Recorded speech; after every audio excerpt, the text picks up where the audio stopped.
John Argenti ఇచ్చినటువంటి నిర్వచనం జనరల్గా చూసుకుంటే ఫ్రెండ్స్ చూడండి, నిర్దేశించుకున్న లక్ష్యాలను చేరడానికి చేయవలసిన కృత్యాలను ఒక క్రమ వరుసలో అమర్చుకోవడమే ప్రణాళిక అని జాన్ అర్జెంటీ ఒక డెఫినేషన్ ఇచ్చాడు. మనం ఇదంతా చదవాల్సిన పని లేదుగా ఫ్రెండ్స్, జస్ట్ నేను ఒక లాజిక్గా గుర్తుపెట్టుకుంది. ఎలా అంటే చూడండి, జాన్ అర్జెంటీలో అర్జెంట్ అని గుర్తుపెట్టుకోండి. అర్జెంట్ అంటే ఏంది, మనం ఒక క్రమ వరుసలో ఉన్నట్లయితే అర్జెంటుగా మనకు అందుతుందని గుర్తుపెట్టుకోండి.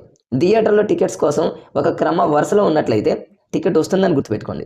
ఏదైనా సరే మీరు అర్జెంట్ అని దానిని క్రమ వరుసలో అనే దానికి లింక్ చేసి గుర్తుపెట్టుకోండి ఫ్రెండ్స్, మీకు ఈజీగా గుర్తుంటుంది. లేదా ఇంకో విధంగా ఎలా గుర్తుపెట్టుకోవచ్చు అంటే చూడండి, అర్జెంటుగా మనం లక్షలు సంపాదించవచ్చు అని గుర్తుపెట్టుకోండి.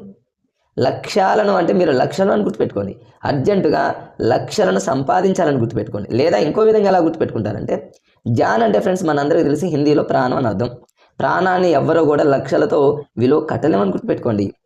మీరు ఎలా గుర్తుపెట్టుకున్నా ఎగ్జామ్లో బిట్టు పెట్టే విధంగా మీరు లాజిక్గా గుర్తుపెట్టుకోండి ఫ్రెండ్స్. ఇలా లాజిక్గా చాలామంది చాలా రకాలుగా మరి ఇలా గుర్తుపెట్టుకుంటారు, మేమైతే ఇలానే గుర్తుపెట్టుకుంటాం ఫ్రెండ్స్. మీకు ఏది బెటర్ అనిపిస్తే దాన్ని యూజ్ చేసుకోండి.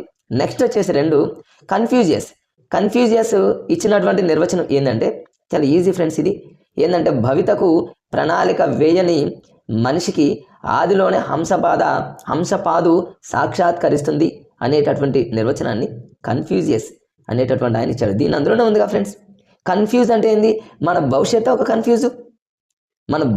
కన్ఫ్యూజ్ అని గుర్తుపెట్టుకోండి. లేదా ఇంకో విధంగా ఎలా గుర్తుపెట్టుకుంటారంటే, కన్ఫ్యూజ్ అనే పదాన్ని హంస అంటే మనందరికీ తెలుసుగా ఫ్రెండ్స్. హంస అనేది తను ఎప్పుడూ కూడా కన్ఫ్యూజ్లో ఉంటుందని గుర్తుపెట్టుకోండి. లేదా ఒక మనిషి ఎప్పుడు కన్ఫ్యూజ్లో ఉంటాడని గుర్తుపెట్టుకోండి. మీరు ఎలాగైనా గుర్తుపెట్టుకోండి ఫ్రెండ్స్. స్టార్టింగ్ అయితే కొంచెం ఈజీగా ఉంటుందని చెప్పాను నేను. మన భవిష్యత్ అనేది ఒక కన్ఫ్యూజ్ అని గుర్తుపెట్టుకోండి.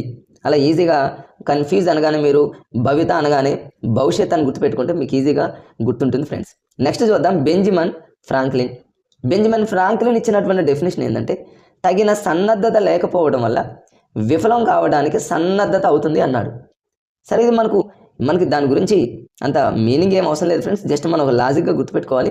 కానీ యాజ్ ఇట్ ఈజీగా ఎగ్జామ్లో ఇస్తాడు. దీంట్లో చిన్న అక్షరం కూడా మార్చాడు. అకాడమీ బుక్లో ఉన్నదాన్ని యాజ్ ఇట్ ఈజీగా రేపు ఎగ్జామ్లో ఇస్తారు కాబట్టి మనం లాజిక్గా గుర్తుపెట్టుకోవచ్చు ఫ్రెండ్స్. ఇప్పుడు చూడండి, బెంజమిన్ ఫ్రాంక్లిన్ ఎలా గుర్తుపెట్టుకుంటారంటే, బెంజమిన్ అంటే బెంజ్ కార్ అని గుర్తుపెట్టుకోండి, ఫ్రాంక్లిన్ అంటే ఫ్రాంక్గా అని గుర్తుపెట్టుకోండి.